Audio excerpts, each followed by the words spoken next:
Hello everyone, welcome back to my YouTube channel Technical Civil Orbit. Today we are discussing organization topic in this video. So before going to start the video, like, share and subscribe my YouTube channel Technical Civil Orbit.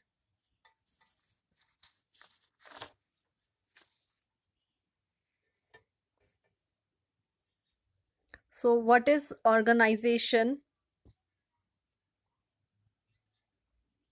The organization is a group of people which works under an executive leadership.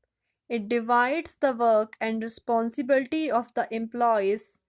It establishes a relationship between authority and responsibility and control the effect of groups.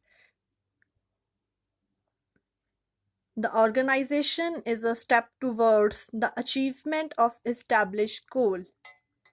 So organization क्या है? Organisation एक group of people है जो क्या है एक particular goal को achieve करने के लिए एक साथ वर्क कर रहे हैं.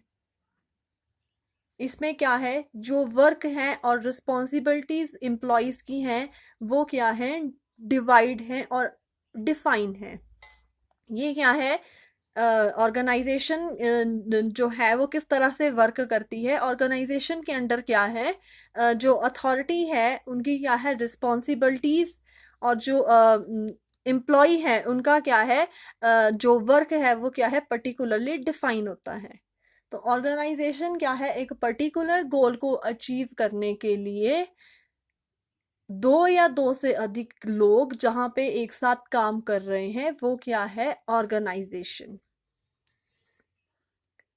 तो ऑर्गेनाइजेशन के जो बेसिक रिक्वायरमेंट्स हैं या पर्पसेस हैं वो डिस्कस करते हैं.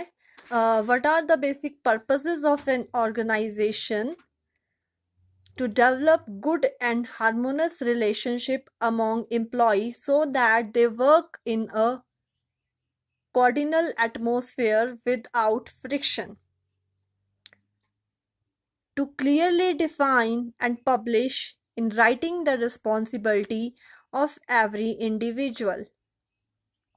To motivate the employees for achieving higher efficiency. To avoid duplicacy of work. To provide better facilities and service conditions to the employees, to stop labor migration and prevent their unrest.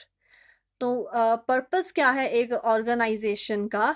जो basic purpose है organisation का वो ये है कि जो group of people है वो क्या है अपने गोल को अचीव करने के लिए डेडिकेटिवली वर्क करे. इसमें क्या है, एक प्लीजेंट एटमॉस्फेयर होना चाहिए काम करने का.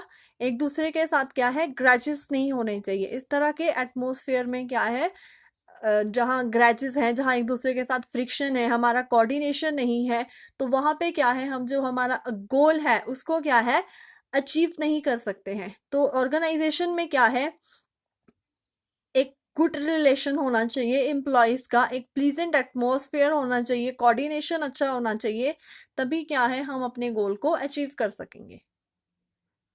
नेक्स्ट क्या है, जो ऑर्गेनाइजेशन है उसमें क्या है, जो पर्टिकुलरली जो पर्टिकुलर इंडिविजुअल है, पर्टिकुलर पर्सन है, उसकी क्या है जो ड्यूटीज है, जो रिस्पॉन्सिबिलिटीज है वो क्या है क्लियरली डिफाइन होनी चाहिए इन राइटिंग, सो दैट कि इन फ्यूचर कोई भी ग्रजेस क्रिएट ना हो. नेक्स्ट क्या है, to motivate the employees for achieving higher efficiency. Organization का ये पर्पस होता है कि वो टाइम टू टाइम अपने एम्प्लॉयज़ को मोटिवेट करे ताकि वो क्या है हायर एफिशिएंसी को, अपना जो टारगेट है उसको क्या है अचीव कर सके. Next is to avoid duplicacy of work. And the last one is to provide better facilities and service condition to the employees to stop labor migration and prevent their unrest. तो organisation का ये purpose है, ये responsibility है कि वो अपनी employees को एक बेटर एटमॉस्फेयर प्रोवाइड करे, जो सर्विस कंडीशंस हैं वो अच्छी होनी चाहिए। अदरवाइज क्या है, जो लेबर है वो एक जगह से दूसरी जगह पे चली जाएगी। तो हमें क्या है, लेबर के माइग्रेशन को स्टॉप करना है। अगर हमारे हमारे एम्प्लॉयज सेटिस्फाई नहीं है तो वो क्या है, हमारी ऑर्गेनाइजेशन में काम नहीं करेंगे, वो क्या है वहां से मूव करना प्रेफर करेंगे। तो ऑर्गेनाइजेशन का ये पर्पज है कि वो अपने एम्प्लॉयज को एक बेटर फैसिलिटी प्रोवाइड करे, अच्छी सर्विस कंडीशन हो, सो दैट के एक हेल्दी एटमॉस्फेयर क्रिएट हो। अदरवाइज क्या है, हम क्या है लेबर माइग्रेशन को स्टॉप नहीं कर सकते। What next is requirement of a good organization. तो जो बेसिक रिक्वायरमेंट्स हैं गुड ऑर्गेनाइजेशन की वो क्या हैं? It should have well defined vision and common goal. Its structure should be simple and clearly understood. It should consist of a set of individuals in different departments, properly managed and supervised. It should clearly mention the responsibilities and duties of every individual or group.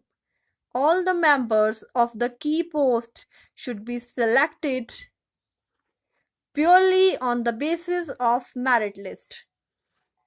तो organisation की क्या है requirements, जो हैं वो क्या requirements हैं?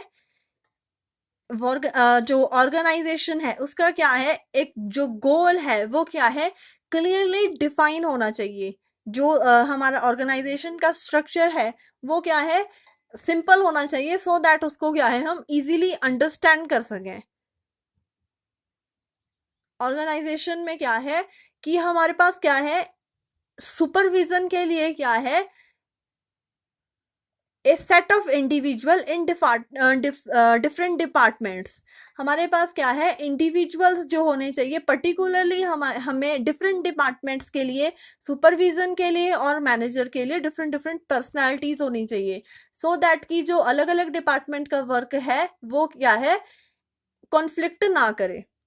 इसलिए हमें क्या है पर्टिकुलरली जो पर्सन है वो क्या है, different different person different different department को क्या है मैनेज करें और सुपरवाइज करें। नेक्स्ट क्या है, it should clearly mention the responsibilities of duties of every individual और ग्रुप। जो हमारी ऑर्गेनाइजेशन है उसकी रिक्वायरमेंट क्या है कि जो रिस्पॉन्सिबिलिटी है किसी भी इंडिविजुअल की या ग्रुप ऑफ इंडिविजुअल्स की, उसमें क्या है हमारी जो रिस्पॉन्सिबिलिटीज और ड्यूटीज हैं वो क्या है क्लियरली डिफाइन होनी चाहिए। हमें अपनी ड्यूटीज अगर क्लियरली पता होंगी इन रिटर्न तो उस पे क्या है हम अच्छी तरह से वर्क कर सकते हैं। इससे क्या है कि जो हमारे ग्रैजेस है, जो हमारा फ्रिक्शन है वो भी क्या है हम कंट्रोल कर सकते हैं। All the members on the key post should be selected purely on the basis of merit list. तो ऑर्गेनाइजेशन की क्या रिक्वायरमेंट है कि जो हम एम्प्लॉय को सिलेक्ट कर रहे हैं वो क्या है उसकी कैपेबिलिटी पे बेस पे हम सिलेक्ट करें। अगर हम उसको पर्सनली किसी तरह से जानते हैं तो उसको अगर हम रिकमेंड कर रहे हैं तो जो डिजर्विंग कैंडिडेट है, जो कैपेबल पर्सन है, वो क्या है वो ऑर्गेनाइजेशन का पार्ट नहीं बन सकता। तो इसलिए जब हम किसी पोस्ट के लिए इंटरव्यू कंडक्ट कर रहे हैं तो एक गुड ऑर्गेनाइजेशन में क्या होना चाहिए कि जो आप एम्प्लॉयज को रख रहे हैं वो क्या है उसकी मेरिट के आधार पे आप उसकी ज्वाइनिंग करवाएं। इसमें क्या है आप जो आपके जो पर्सनल रिलेशनशिप्स हैं, जो आपके कोई नॉन कॉन्टैक्ट्स हैं तो उसको आप रिकमेंड ना करें। So what next is types of organization. Line organization, functional organization, and line and staff organization. So go with line organization. It is also called military type of organization because it resembles to olden military organization. Sometimes it is called as scalar type since it has straight flow of authority within a single unit. It is simplest form of organization in which responsibility of each individual is fixed Discipline is strong and quicker decisions are taken. The disadvantage of this organization is that it overloads a few key executives and encourage dictatorial way of working. The line organization is suitable for small construction works such as a private residential building. तो जो line organisation है, line organisation क्या है? Line organisation को हम military type organisation भी कह सकते हैं, क्योंकि इसमें क्या है, जो इसकी फॉर्मेशन है, जो फ्लो है टॉप टू बॉटम, वो क्या है, एक पर्टिकुलर अथॉरिटी के पास है. जो ऑर्डर है इसको हम क्या है, लाइन ऑर्गेनाइजेशन को हम डायग्राम से समझते हैं. लाइन ऑर्गेनाइजेशन ये शो की है पब्लिक वर्क डिपार्टमेंट में. इसमें क्या है, अथॉरिटी टॉप टू बॉटम क्या है, एक स्ट्रेट फ्लो चला हुआ है. जो हायर अथॉरिटीज के ऑर्डर हैं वो क्या है, टॉप टू बॉटम फ्लो कर रहे हैं. तो इसलिए हम इसको क्या है, स्केलर फ्लो भी कहते हैं. तो लाइन ऑर्गेनाइजेशन में क्या है, हमारे टॉप अथॉरिटी से बॉटम तक जो है ऑर्डर वो फॉलो किए जा रहे हैं. इसलिए इसको हम क्या है, मिलिट्री टाइप ऑर्गेनाइजेशन भी कहते हैं. जैसे मिलिट्री में होता है कि टॉप अथॉरिटी से बॉटम तक ऑर्डर जो पास होते हैं वो हमें क्या है, मानने होते हैं. तो इसमें क्या है, ये legislative assembly head by chief minister, order pass हुआ PWD minister, chief engineer, superintendent engineer, XEN, SDO, JE. जो ब्लॉक्स या सब डिविजन्स हैं वो क्या है, एरिया में डिपेंड करती हैं. तो कितने आपके अंडर में जो सर्कल है, एक सुपरिटेंडेंट इंजीनियर के पास कितने सर्कल हैं, यहाँ पे नंबर 1 2 3 एंड सो ऑन, इस तरह से आपको डायग्राम में शो भी हो रहा होगा. तो ये जो सब डिविजन्स है, ये ब्लॉक है, ये किस पे है, आपके एरिया पे, स्टेट पे ये डिपेंड करते होते हैं. तो लाइन ऑर्गेनाइजेशन का जो फ्लो है वो क्या है, top to bottom straight flow चल रहा है. इसमें क्या है, इस ऑर्गेनाइजेशन का डिसएडवांटेज क्या है कि कुछ जो हायर अथॉरिटीज हैं वो क्या है, ओवरलोडेड है. उनके पास क्या है, वर्क ज्यादा है. इसलिए उनका क्या है, डिक्टेटरशिप वाला जो रोल है वो प्ले कर रहे हैं. क्योंकि टॉप टू बॉटम क्या है, आप फीडबैक ले नहीं रहे हैं. जो हायर अथॉरिटीज के ऑर्डर हैं जो, और उन वही ऑर्डर जो है बॉटम पे लोगों को फॉलो करने पड़ रहे हैं. तो ये है हमारी लाइन ऑर्गेनाइजेशन, बिल्कुल स्ट्रेट, एक स्केलर टाइप फ्लो चल रहा है, जस्ट लाइक मिलिट्री. इसमें क्या है, ये वैसे ऑर्गेनाइजेशन की सिंपलेस्ट फॉर्म है. इसमें क्या है, जो एक इंडिविजुअल है उसकी जो ड्यूटी जो है बिल्कुल फिक्स्ड है. ये जो लाइन ऑर्गेनाइजेशन है ये क्या है, स्मॉल वर्क के लिए ही सुटेबल है. सच है, जैसे प्राइवेट रेजिडेंशियल बिल्डिंग है उसका काम है, तो उसके लिए क्या है, लाइन ऑर्गेनाइजेशन ठीक है, सुटेबल है. Next is functional organization. This type of organization was introduced by F.W. Taylor. In the knowledge and guidance to individual workers is provided. This type of organization is suitable for large-sized construction work. तो जो functional organisation है,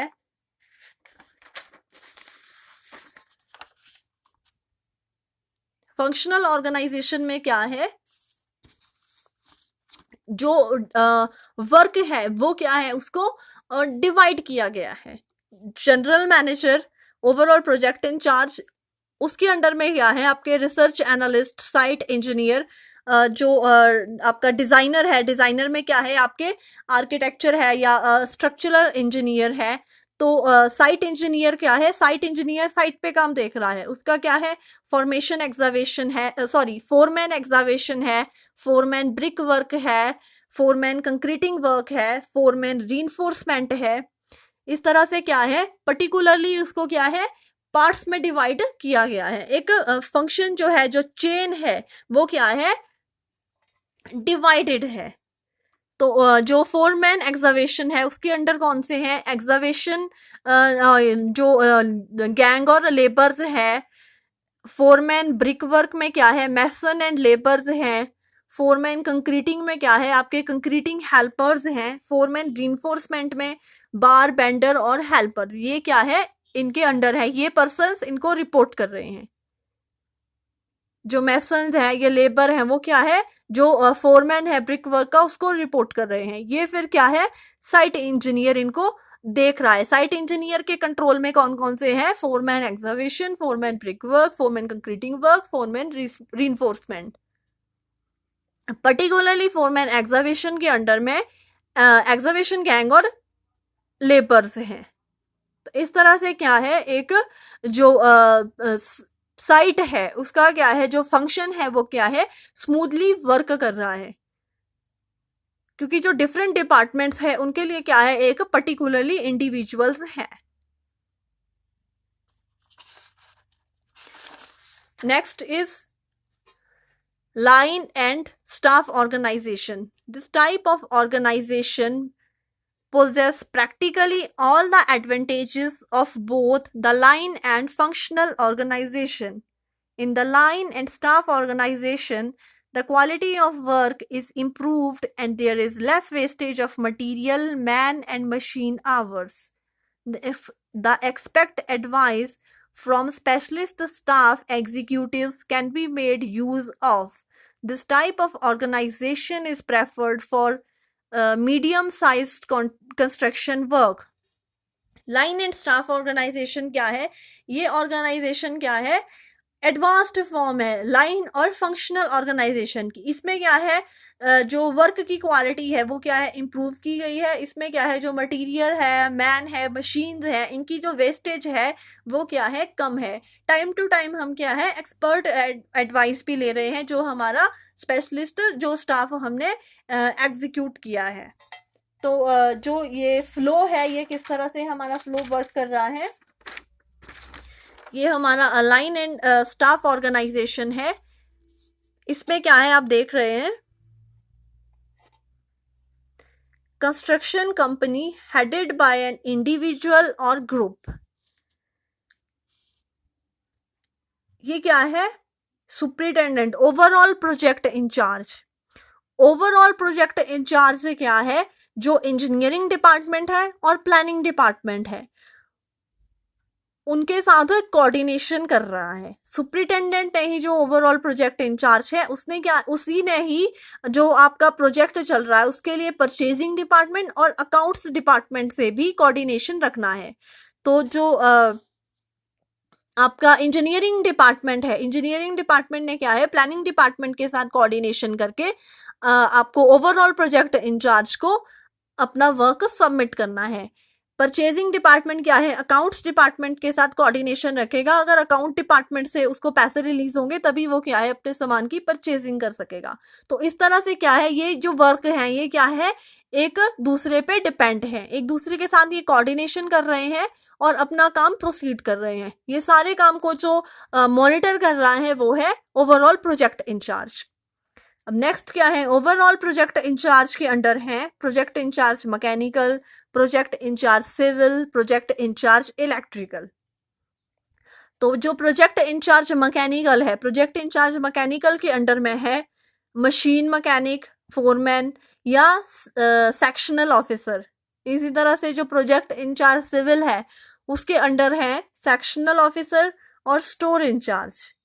project in charge जो electrical है उसके under में है sectional officer और electrician foreman. अब जो हमारा डिपार्टमेंट है फोरमैन का, उसके अंडर में है वर्कर्स, सेक्शनल ऑफिसर्स के अंडर में भी है वर्कर्स। जो हमारा प्रोजेक्ट इंचार्ज है सिविल का, उसमें क्या है, एक हमारा सेक्शनल ऑफिसर है, एक क्या है हमारा स्टोर इंचार्ज है। जो स्टोर इंचार्ज है उसके अंडर में हमारा क्या है, स्टोर क्लर्क है। तो इस तरह से क्या है, ये एक फॉर्मेशन है। जो इलेक्ट्रिकल का जो हमारा डिपार्टमेंट है उसमें क्या है, जो इलेक्ट्रीशियन फोरमैन है उसके अंडर में क्या है, वायरमैन है। तो इस तरह से क्या है, हमारा एक पर्टिकुलर फॉर्मेशन है ये फंक्शनल ऑर्गेनाइजेशन की और लाइन ऑर्गेनाइजेशन की। ये जो फ्लो है हमारा, ये क्या है, एक दूसरे के साथ हम क्या है, फीडबैक भी ले रहे हैं, एक दूसरे के साथ हमारा कोऑर्डिनेशन भी है, हमारी जो ड्यूटीज है वो हमारी क्या है, क्लियरली डिफाइन है। तो ये हमारा था लाइन एंड स्टाफ ऑर्गेनाइजेशन, इसमें जो हमारी ऑर्गेनाइजेशन है किस तरह से हमारा जो काम है वो प्रोसीड हो रहा है, किस किस के डिपार्टमेंट में कौन कौन से हमने जो डिपार्टमेंट जो में जो एम्प्लॉयज है उनकी क्या रिस्पॉन्सिबिलिटीज है, क्या ड्यूटीज है, वो किस तरह से डिफाइन है, किस पर्सन ने किसको रिपोर्ट करना है, ये क्लियरली हमें डिफाइन है। वायरमैन जो होगा वो क्या है, वो इलेक्ट्रिकल डिपार्टमेंट से रिलेटेड होगा। वो जो फोरमैन मैकेनिकल डिपार्टमेंट का है उसका वो उसको गाइड नहीं कर सकता है, वो उसको इंस्ट्रक्शंस नहीं दे सकता है। तो जो वायरमैन है उसको इंस्ट्रक्शंस किसने देनी है, जो हमारा इलेक्ट्रिशियन है फोरमैन का। तो इस तरह से क्या है हमारी जो चेन है वो फ्लो कर रही है। Next is principles of organization. In order to have effective organization, the following basic principles should be followed. कौन कौन से प्रिंसिपल है एक ऑर्गेनाइजेशन के? स्पैन ऑफ मैनेजमेंट और span control, unity of command, delegation of authority, unity of assignment, division of work, separation of work, job definition, contact, and ultimate authority and responsibility. So let's start with span control. It refers to minimum number of individuals which can be effectively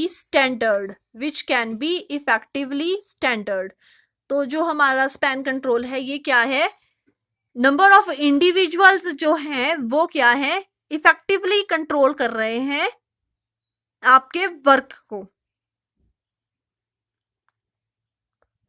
एक जो supervisor है वो क्या है, number of individuals के group को monitor कर रहा है, उनके काम को, और जो हमारा वर्क है उसको क्या है स्मूथली एफिशिएंटली प्रोसीड कर रहा है।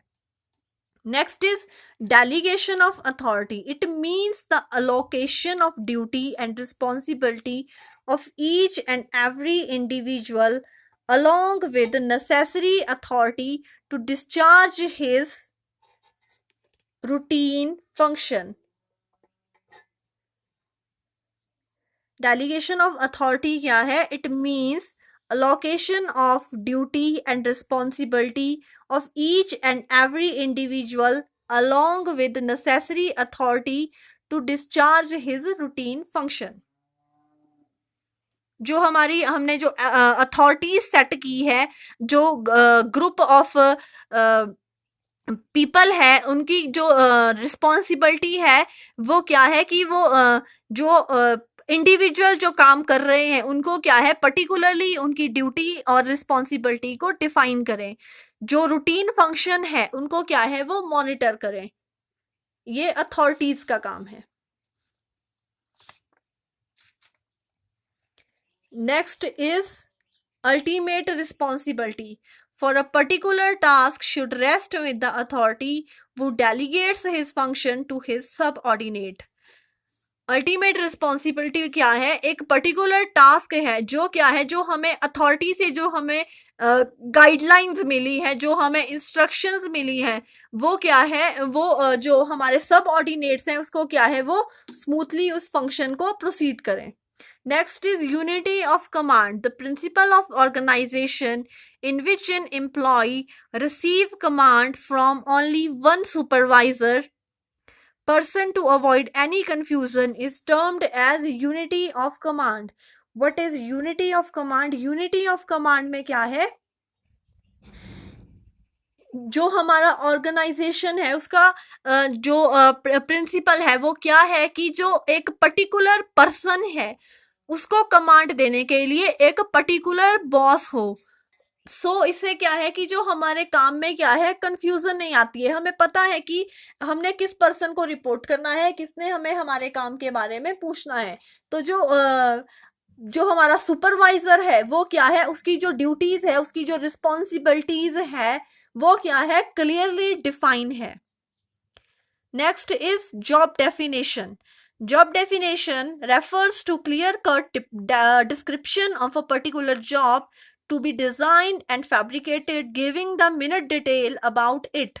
In order to properly evaluate a job in terms of its basic need, it is essential to define the job.